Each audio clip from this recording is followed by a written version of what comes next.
Bismillahirrahmanirrahim. Assalamualaikum warahmatullahi wabarakatuh. Alhamdulillahi wa kafa, wassalatu wassalamu ala nabiyil mustafa wa ala alihi wa ashabihi wa man sara ala nahjihi wa qatafa.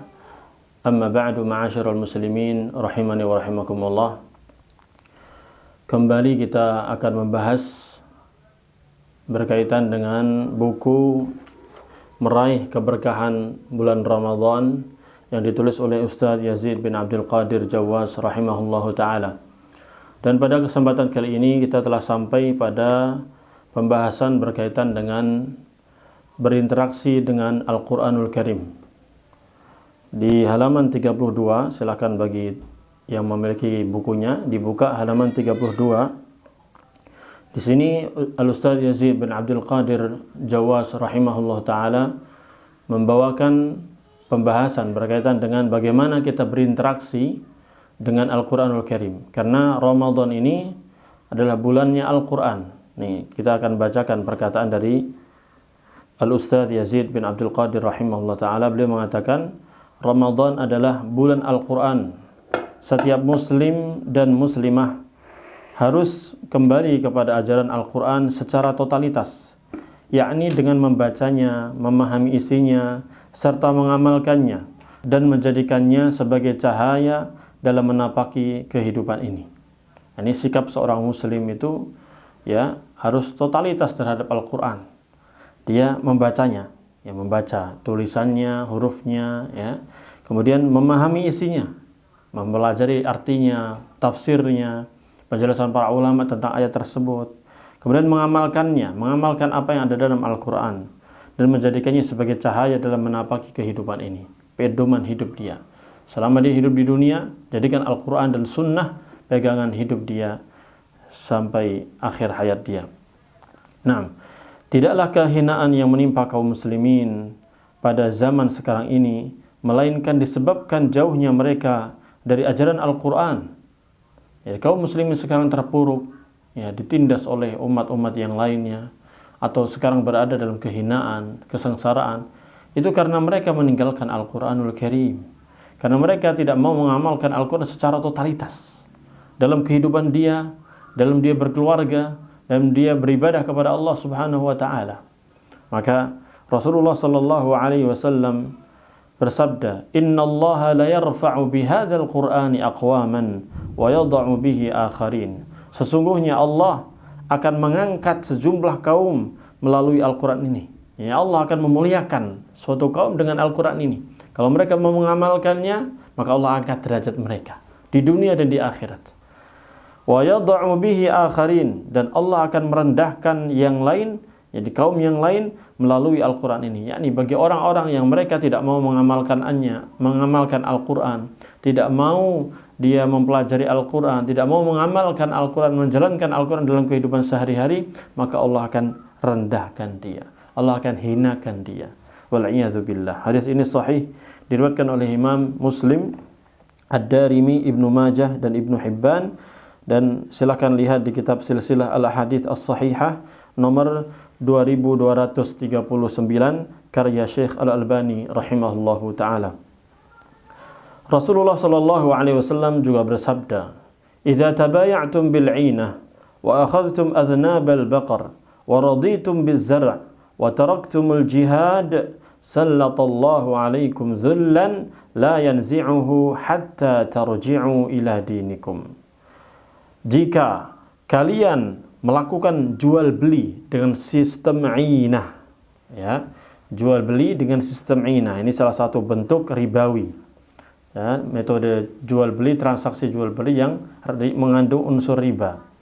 Wa akhadtum adhnabal baqar, dan kalian lebih senang untuk memegang ekor-ekor sapi, menggembala, berternak. Wa raditum biz-zar', dan kalian ridha, lebih senang dengan perkara bertani, bercocok tanam. Wa taraktumul jihad, dan kalian meninggalkan jihad, berjuang di jalan Allah, menegakkan agama Allah. Kalian enggak mau. Kalian justru sibuk dengan dunia. Kalian justru sibuk dengan berdagang, dengan bercocok tanam, dengan berternak untuk mencari kehidupan dunia saja. Kalian tinggalkan jihad, kalian tinggalkan perjuangan untuk menegakkan syariat Allah Subhanahu wa taala. Maka apa balasannya? Sallallahu alaikum dzullan. Maka Allah Subhanahu wa taala akan timpakan kehinaan kepada kalian.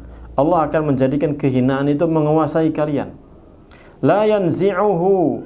Allah tidak akan mencabut kehinaan itu dari kalian hatta tarji'u ila dinikum, sampai kalian betul-betul kembali kepada agama kalian. Nah, ini solusi bagi kejayaan umat ini. Solusi karena kita lihat kaum muslimin sekarang dihinakan, kaum muslimin dalam keadaan rendah, terpuruk. Apa solusinya? Ya, agar menjadi jaya lagi, menang lagi, ya. Maka solusinya adalah kembali hatta tarji'u ila dinikum, sampai kalian betul-betul kembali kepada agama kalian.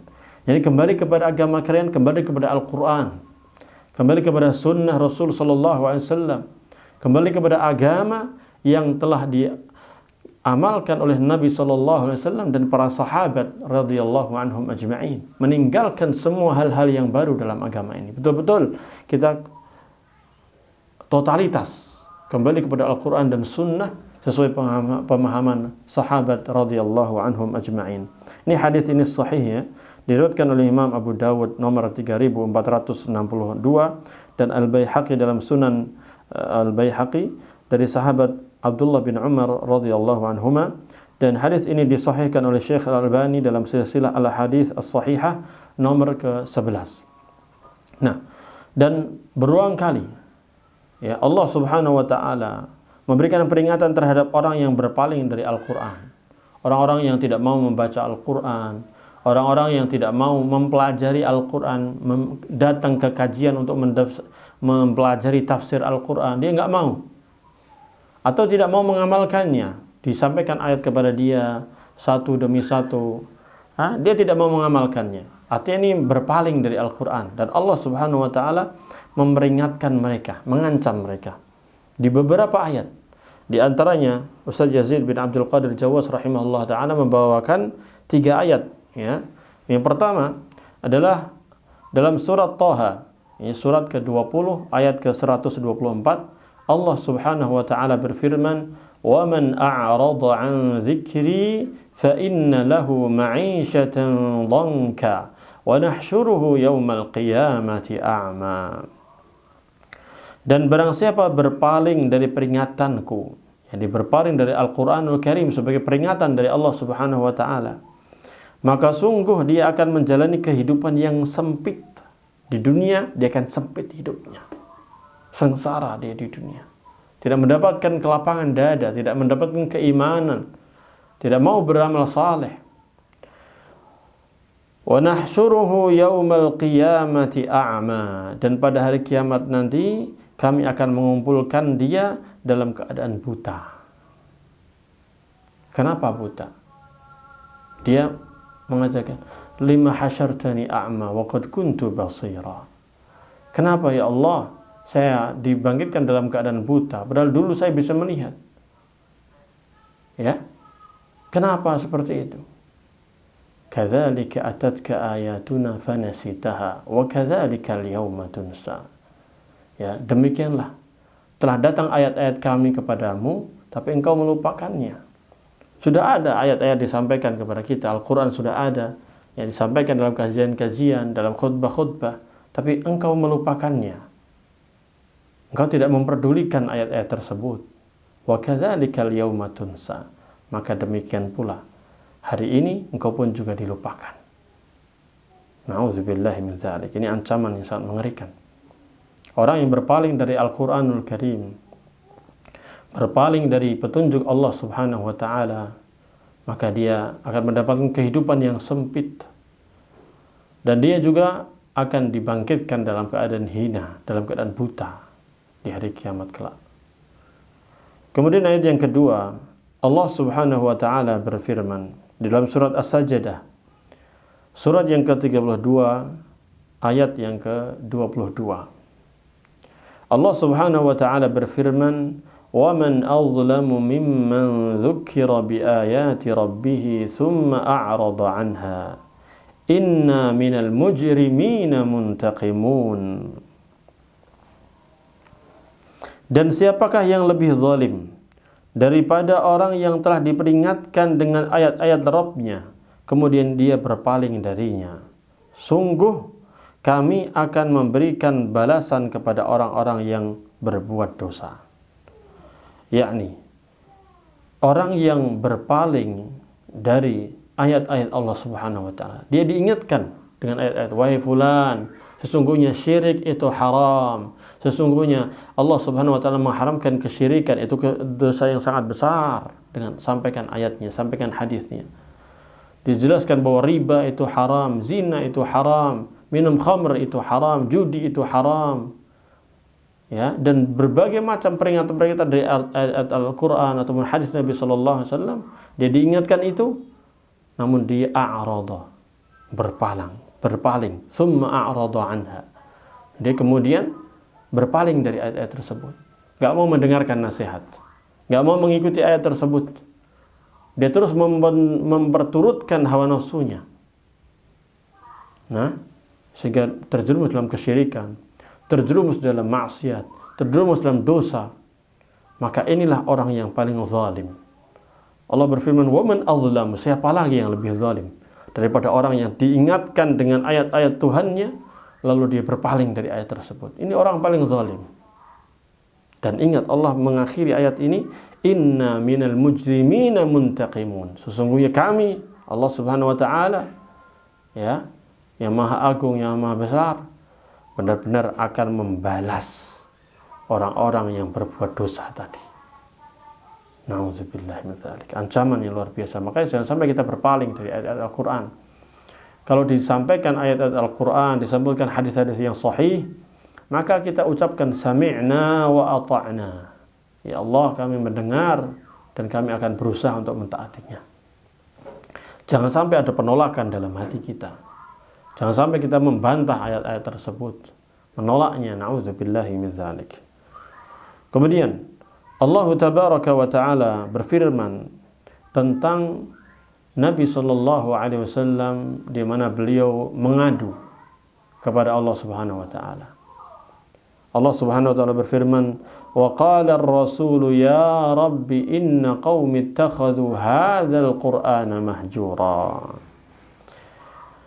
Dan Rasul, yaitu Nabi Muhammad sallallahu alaihi wasallam, pernah berdoa kepada Allah, "Ya Rabb, ya Rabb, wahai Rabbku, ya Allah, inna qaumi ittakhadhu hadzal qur'ana mahjura."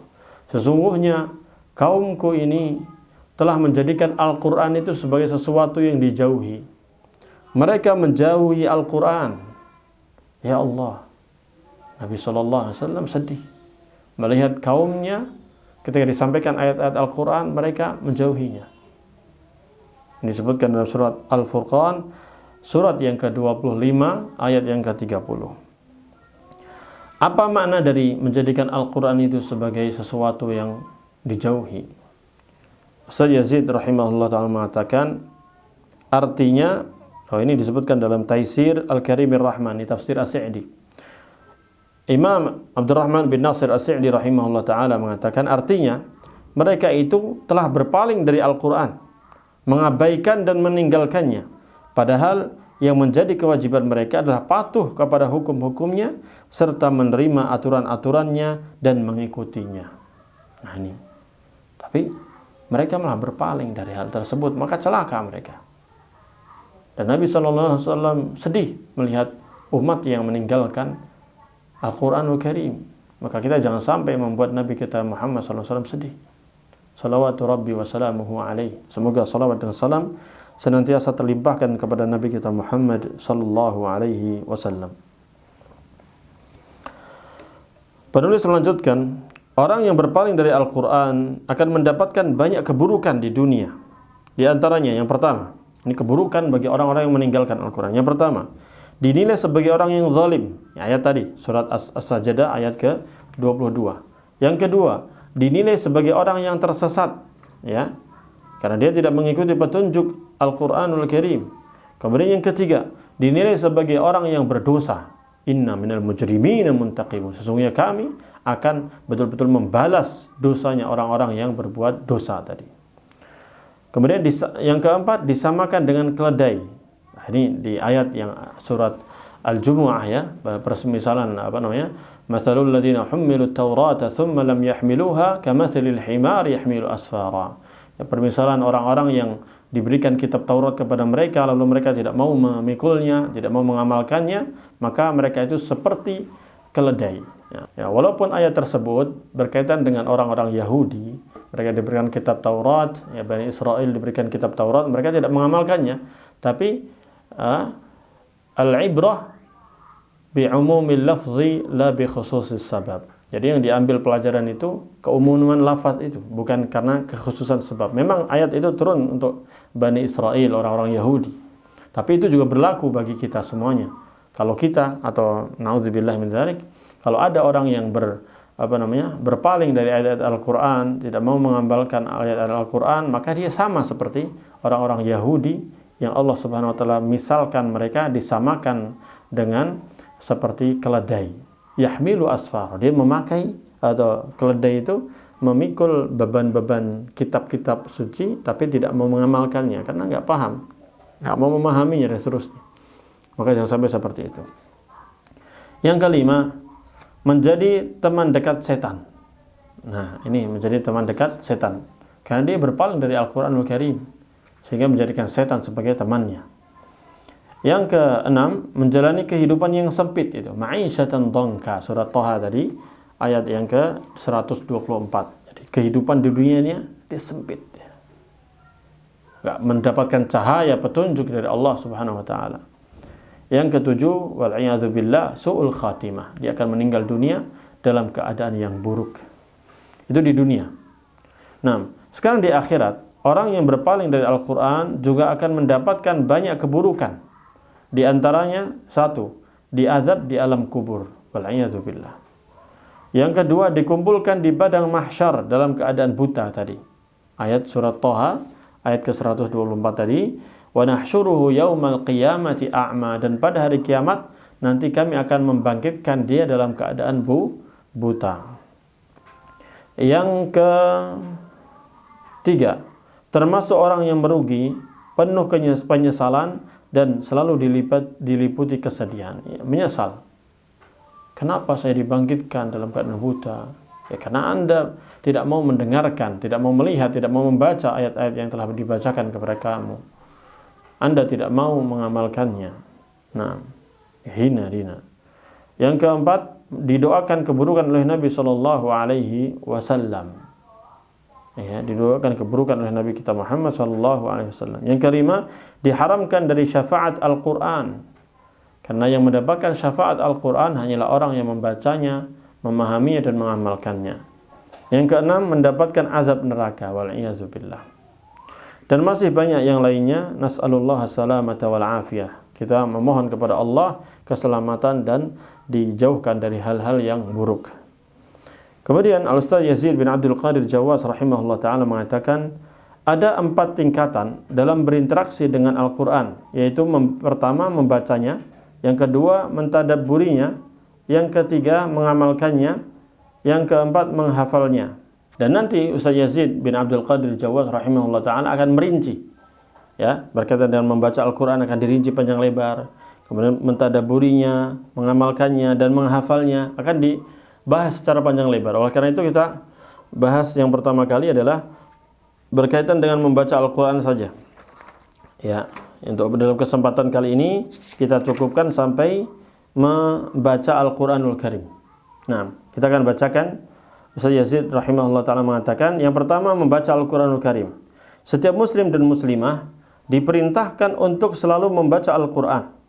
Membaca Al-Quran merupakan ibadah mulia yang membuahkan ganjaran yang sangat besar, pahala yang sangat besar. Hal ini berdasarkan firman Allah Ta'ala dalam Al-Quran surat Fatir.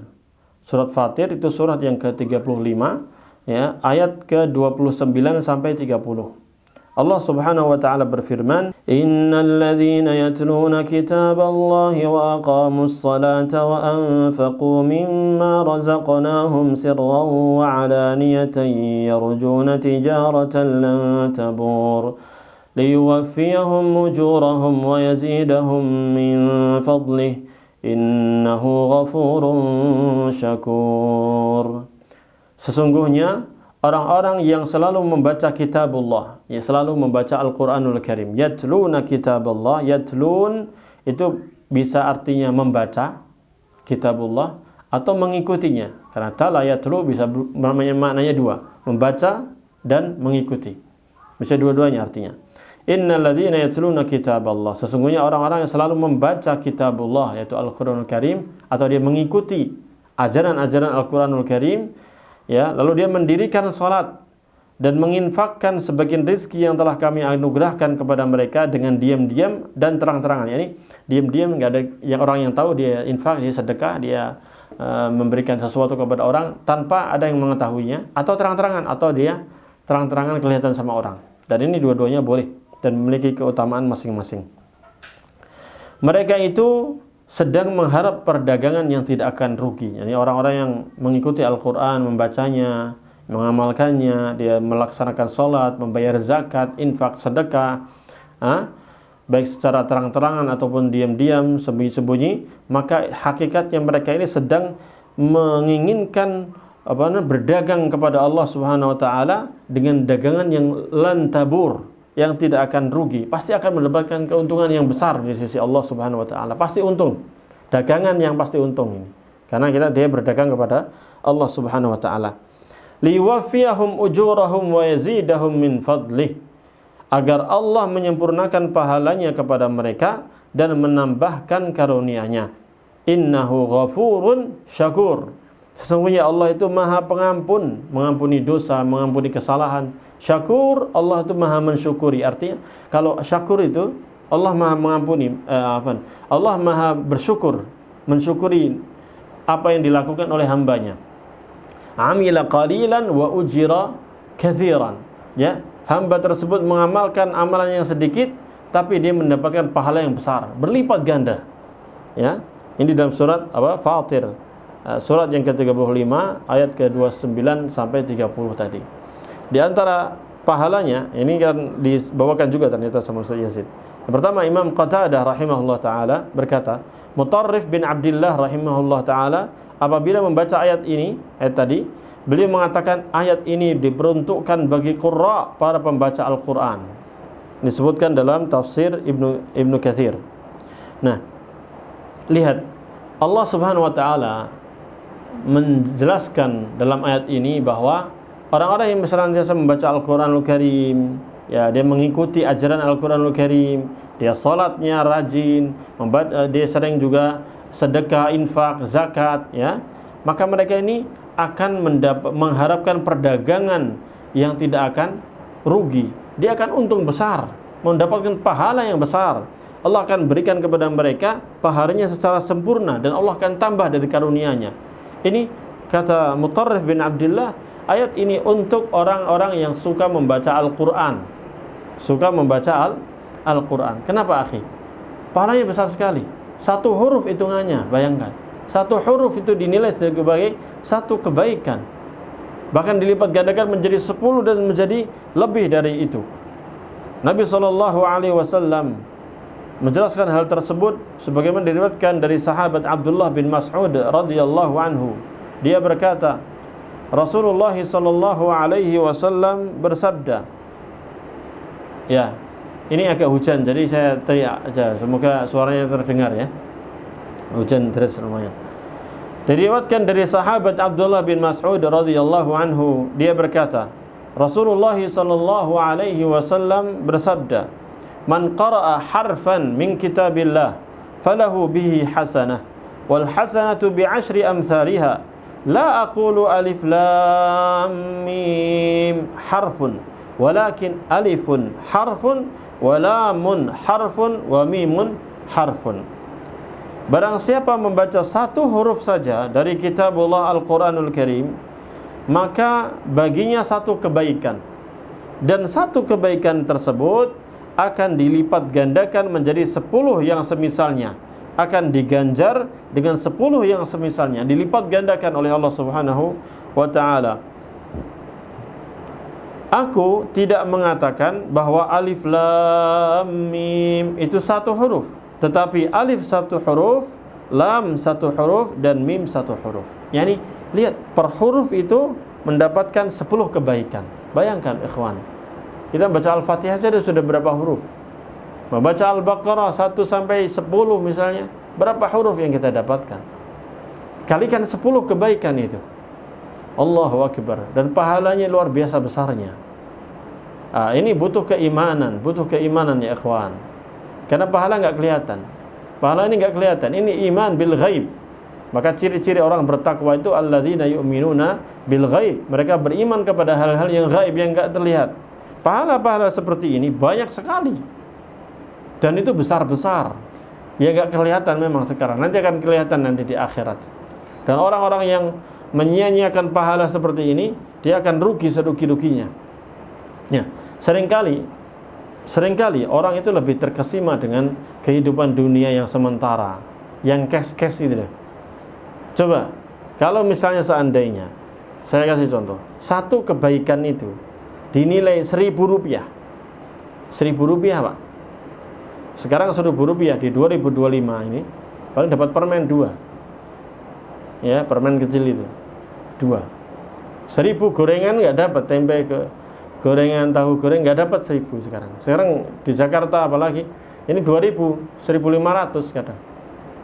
Nah, lihat, seandainya pahala itu terlihat dan misalnya satu huruf itu dibayar 1.000 rupiah, kira-kira banyak yang baca Quran atau enggak?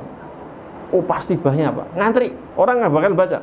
Misalnya ada seorang donatur yang mengatakan, jamaah sekalian, bagi jamaah yang membaca Al-Quranul Karim, ya, satu hurufnya saya akan kasih 1.000 rupiah. Oh pasti Pak, banyak yang baca itu, pasti banyak yang baca. Kenapa? Terlihat. Balasannya itu terlihat, gajinya terlihat. Nah, tapi kenapa kita tidak mau yang lebih baik daripada itu? Satu kebaikan yang disebutkan dalam hadis ini lebih baik daripada 1.000 rupiah itu pasti lebih baik. Nah, kita orang beriman harus koreksi diri kita. Keimanan kita ini harus dikoreksi. Kita kok nggak terlalu tertarik dengan Al-Quran, pahala-pahala ini gimana? Baca Quran ini besar pahalanya. Kok nggak tertarik itu loh? Ayo, ya nggak mau tertarik itu. Nauzubillah. Ya, kita harus mengoreksi diri kita sendiri. Ingat akhi, pahala satu kebaikan ini lebih baik daripada kehidupan dunia ini. Ya, ingat, lebih baik daripada 1.000 rupiah tadi. Bayangkan, satu huruf Allah balas dengan satu kebaikan. Dan ini masih dilipat gandakan menjadi 10 kebaikan. Dan kita butuh kebaikan-kebaikan seperti ini. Karena nanti amal kita itu kan ditimbang. Maksiat itu dicatat sama Allah Subhanahu wa ta'ala. Melalui para malaikat itu nyatet mereka. Dosa-dosa dicatat. Pahala juga demikian. Nah nanti imbang mana tuh?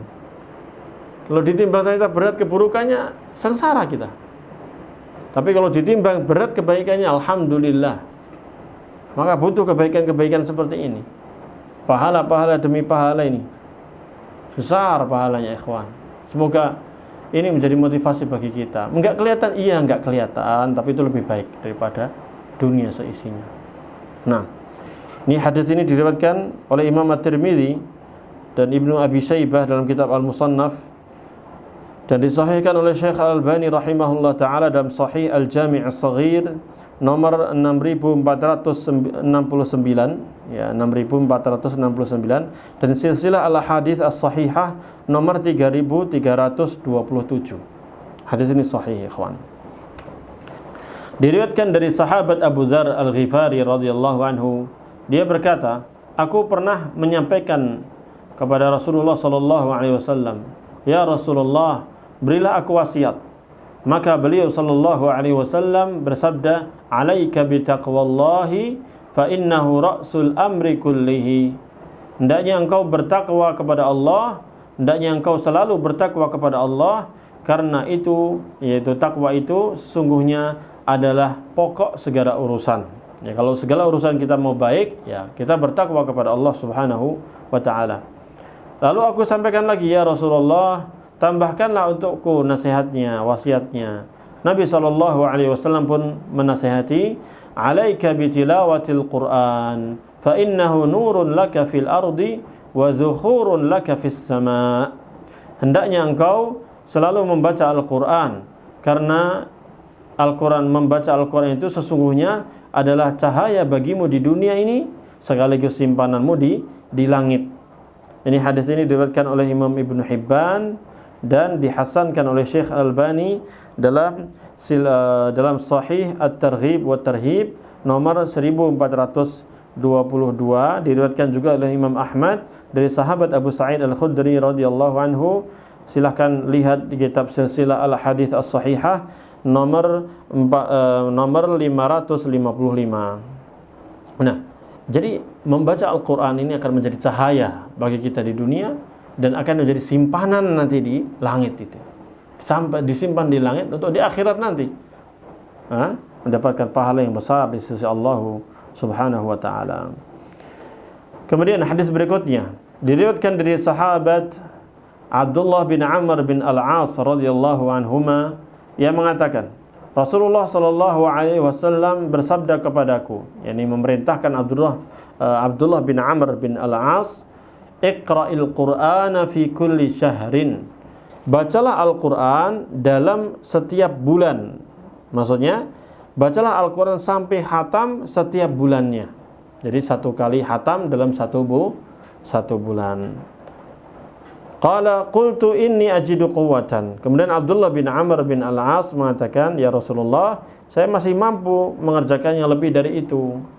Lalu Rasulullah SAW bersabda, faqra'hu fi 20 lailah.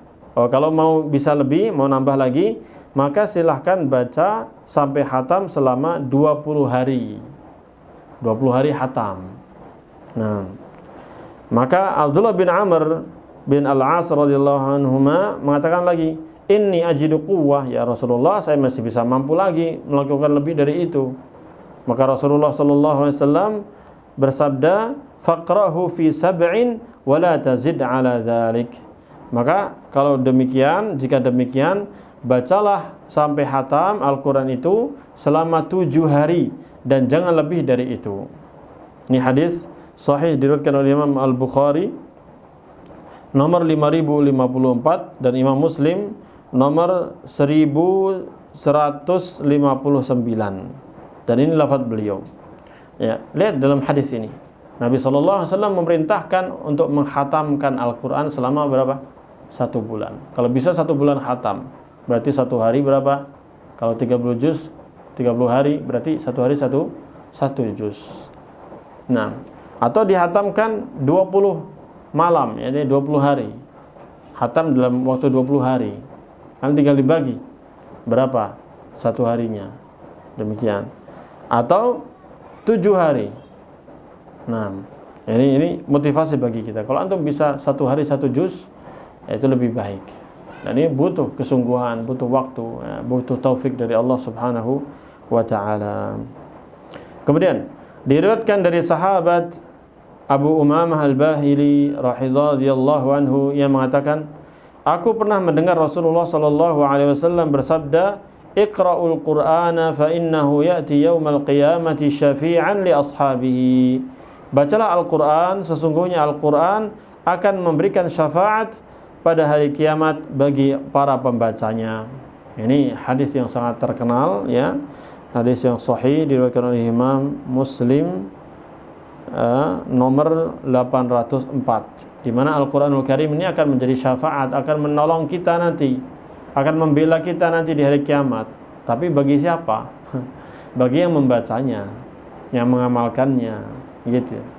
Nah, li ashabihi, bagi sahib-sahibnya, dan para pembaca Al-Qur'an yang rajin membaca Al-Qur'anul Karim.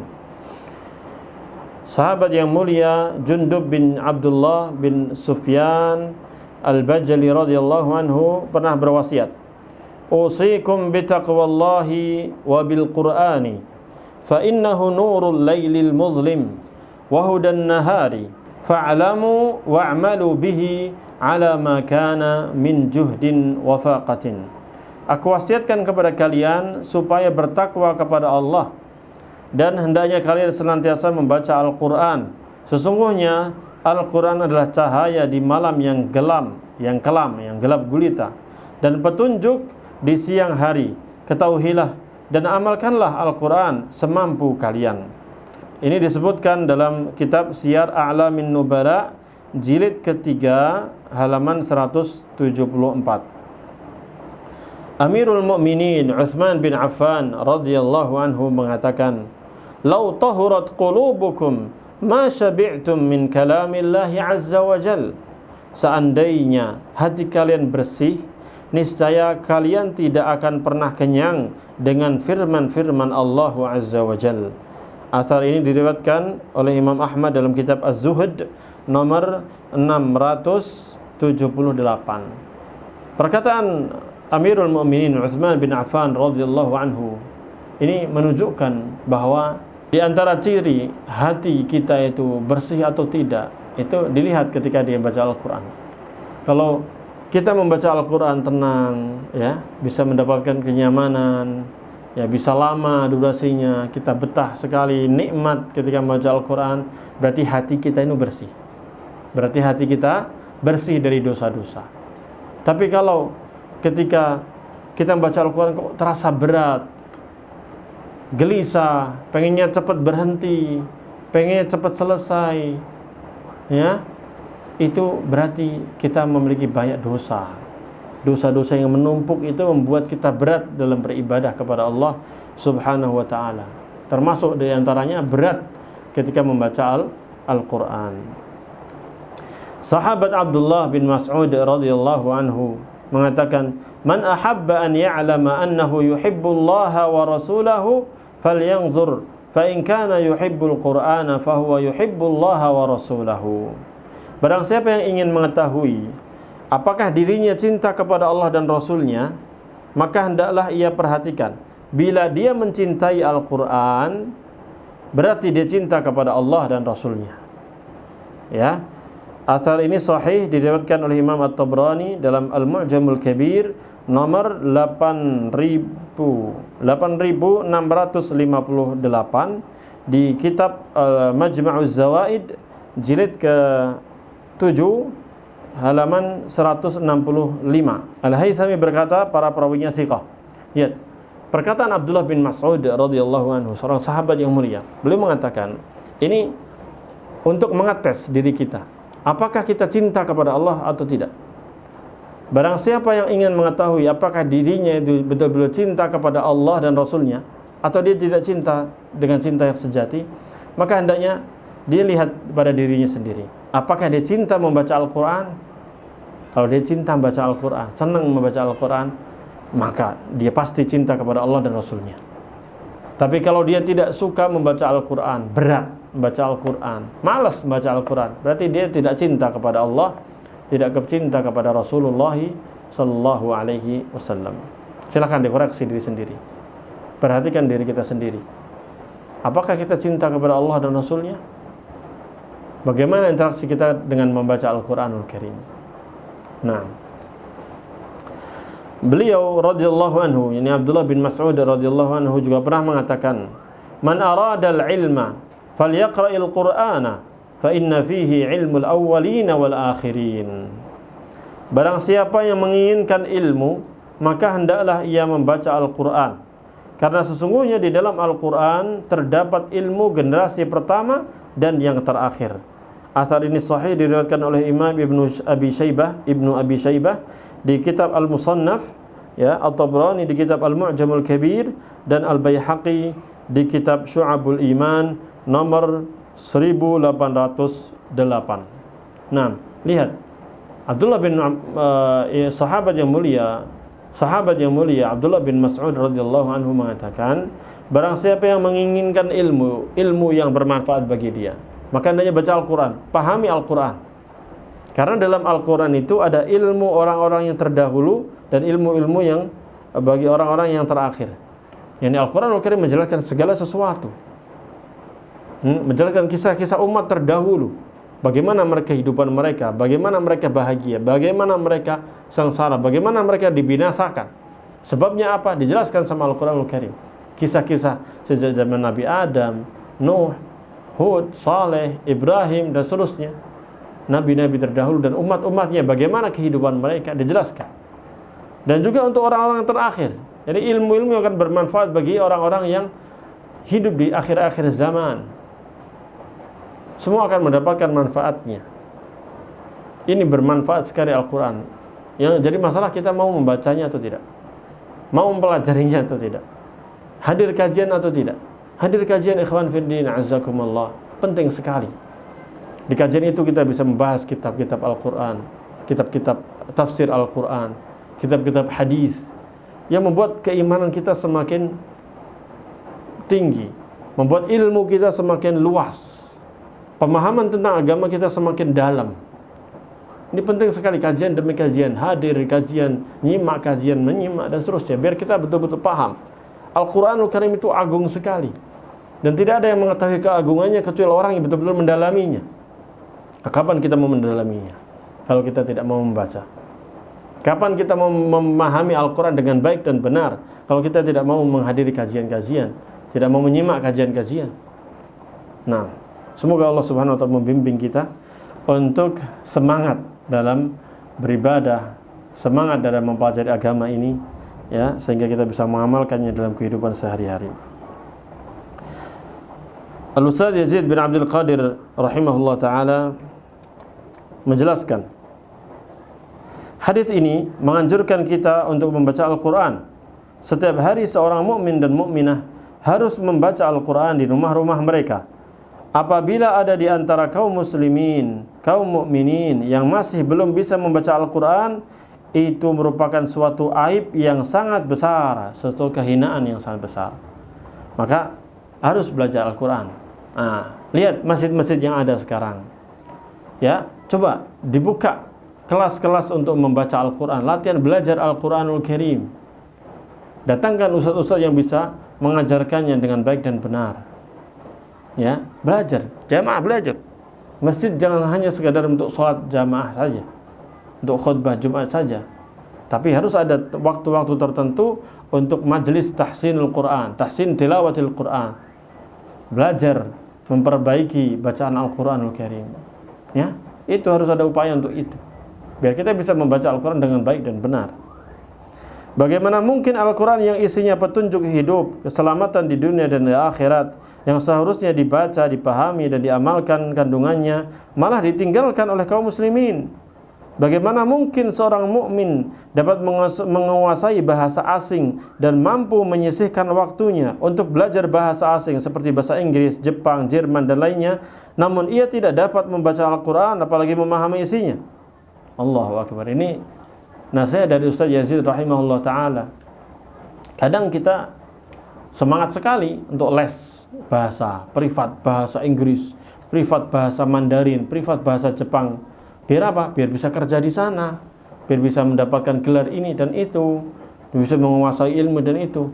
Tapi giliran membaca Al-Quran kok kayaknya nggak disempatkan gitu. Kok kayaknya nggak ada waktu yang diluangkan. Padahal Al-Quran itu lebih penting. Kerja penting, iya kerja penting. Tapi Al-Quranul Karim penting juga, lebih penting daripada itu semuanya. Ya, bisa membaca Al-Quran, bisa memahaminya. Nah, ini adalah aib yang sangat besar. Seharusnya seorang mukmin harus senantiasa berusaha untuk belajar membaca Al-Quran dan belajar bahasa Al-Quran, yaitu bahasa Arab. Tidak diperbolehkan malu dalam hal ini, karena malu dan sombong dapat menghalangi datangnya ilmu selama-lamanya. Yani lan yanalal ilma mustahyin wa mustakbir. Ini perkataan para ulama. Mereka mengatakan bahwa orang yang sombong dan yang malu-malu, nah, itu tidak akan bisa mendapatkan ilmu. Kalau mau belajar itu, jangan sombong. Walah, gurunya anak kecil itu. Walah, baru kemarin masih bau kencur. Ngapain saya belajar sama dia? Misalnya, jangan Pak. Ini sombong nih. Atau malu, malu saya gabung sama sana, malu saya nggak enak sama orang-orang itu, saya nggak mau belajar malu. Jangan nggak bakal. Kita gini aja, fokus diri kita, perbaiki diri kita. Oh, saya belum bisa membaca Quran, saya harus cari guru yang bisa ngajari saya Al-Quran, walaupun dia lebih muda daripada saya, walaupun dia mungkin lebih miskin daripada saya misalnya, atau walaupun dia bawahan saya. Kalau ini bos, walaupun dia bawahan saya mau belajar sama dia. Saya pengen memperbaiki diri saya untuk membaca Al-Quran. Bahasa Arab pun demikian, belajar bahasa Arab. Ini kan disuruh sama saya belajar bahasa Al-Quran, itu bahasa Arab. Jangan malu, jangan sombong juga. Alah, siapa sih, anak baru kemarin misalnya.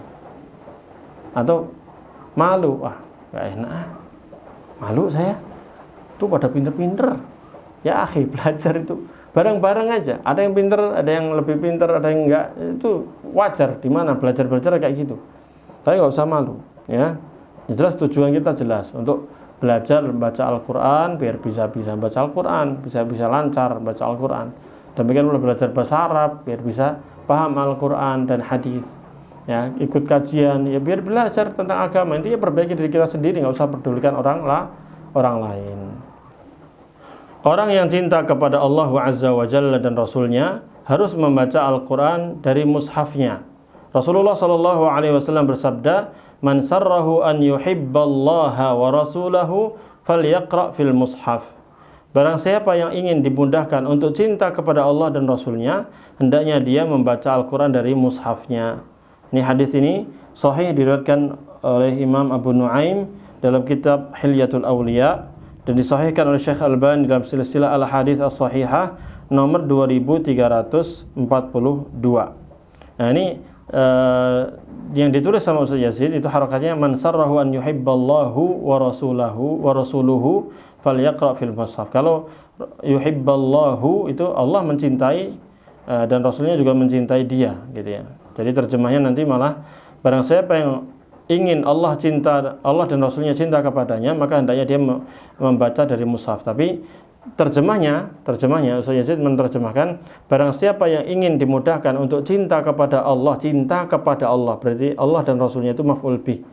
Ya, hendaknya ia membaca Al-Quran dan dari mushafnya. Berarti bacaan yang benar, harakat yang benar mestinya wallahu alam, "Man sarrahu an yuhibballaha wa rasulahu," fathah ya, "falyaqra fil mushaf." Barang siapa yang ingin cinta kepada Allah dan Rasulnya, maka hendaknya dia membaca dari mushaf Al-Quran. Itu wallahu ta'ala a'lam bishawab. Nabi SAW memerintahkan untuk membaca Al-Quran karena nanti pada hari kiamat Al-Quran akan memberikan syafaat pada pembacanya. Syafaat artinya memberikan pertolongan. Nanti pada hari kiamat Al-Quran dapat berbicara dan berkata kepada Allah Azza wa Jal, "Rabbi mana'tuhu an-nauma bil-laili fasyafi'ni fih." Ya Rabb, aku telah mencegahnya dari tidur di malam hari, maka berikanlah syafaatku karenanya.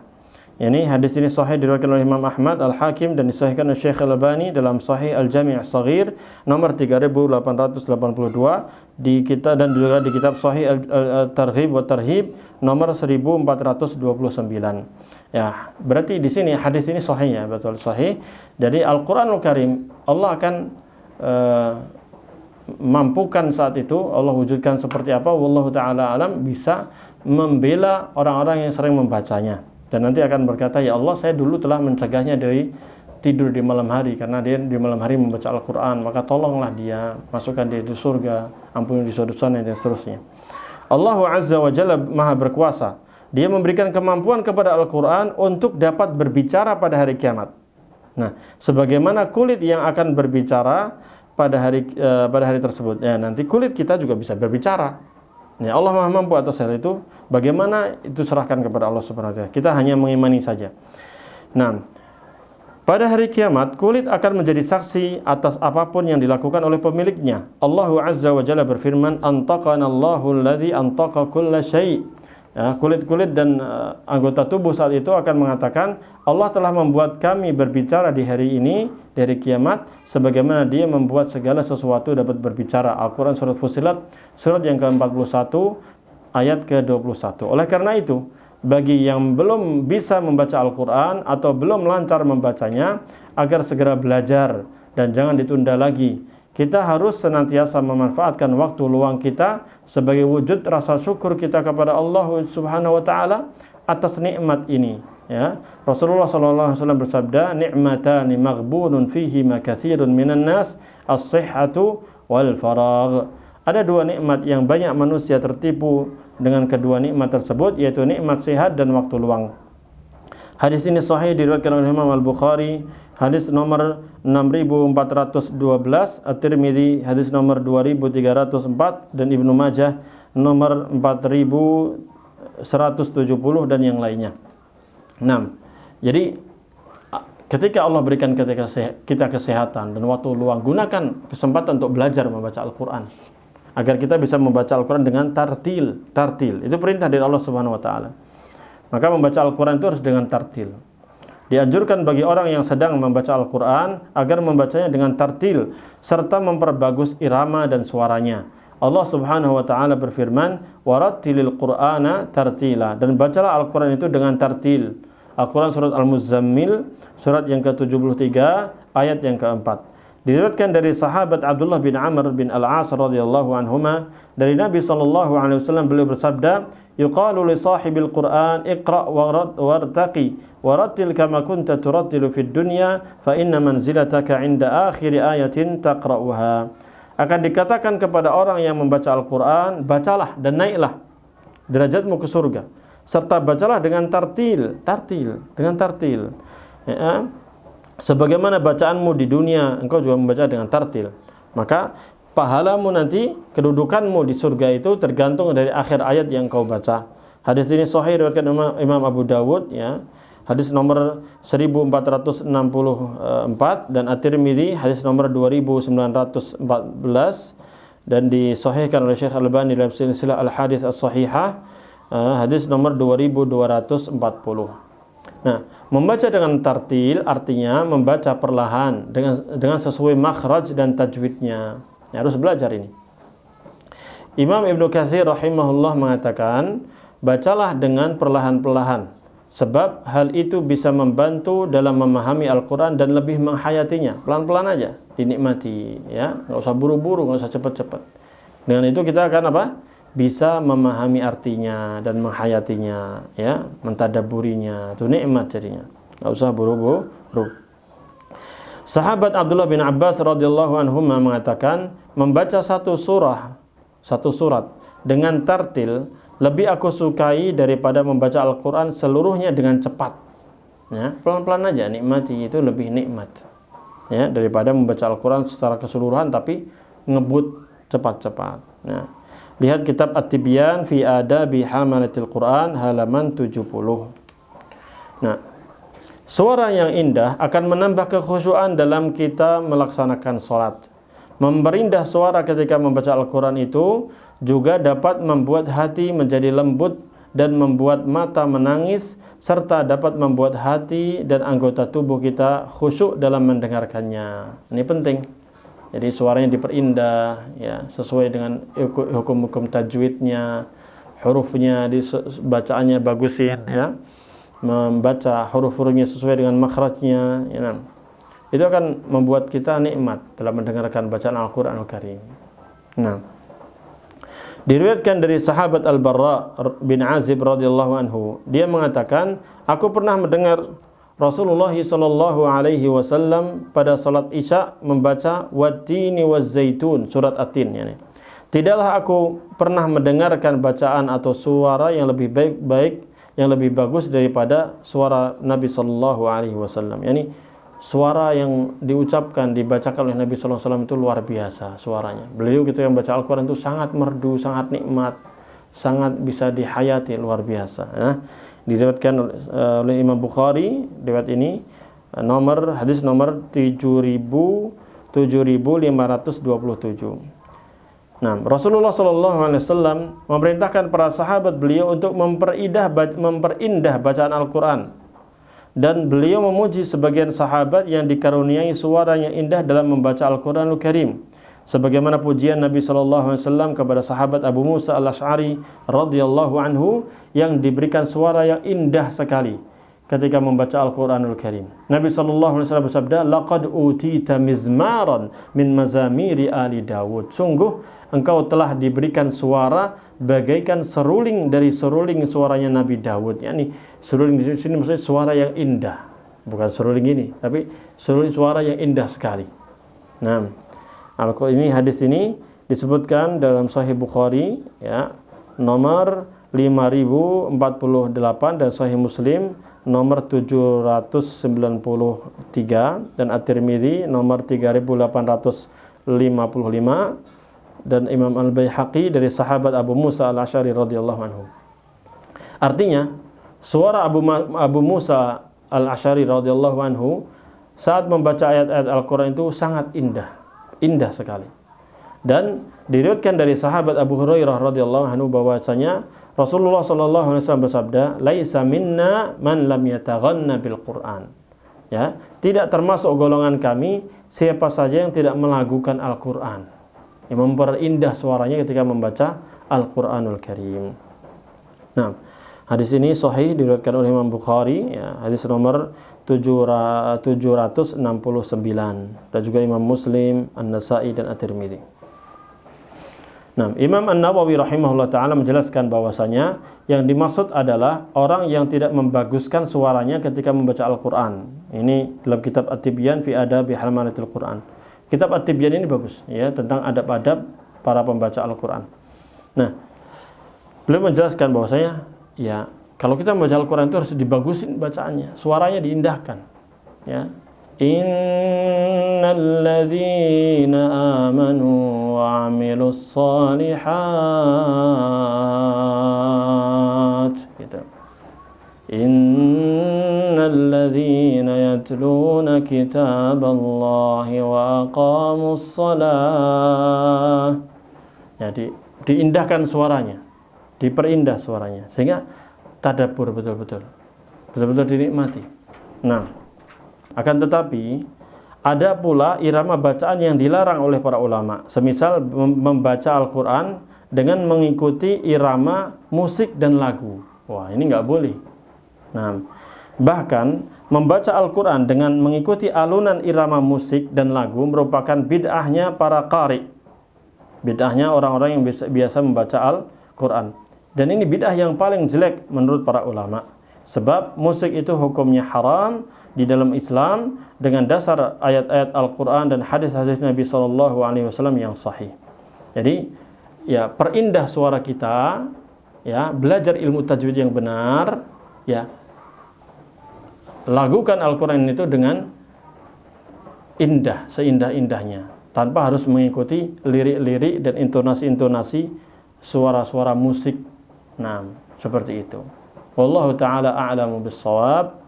Kita tutup sampai sini insyaallah pembahasannya berkaitan dengan interaksi dengan Al-Quran, yaitu kita dianjurkan untuk membacanya dengan tartil, ya, mentadabburinya. Nanti kita akan membahas poin yang berikutnya, poin yang kedua di halaman 42, yaitu mentadabburi Al-Quran.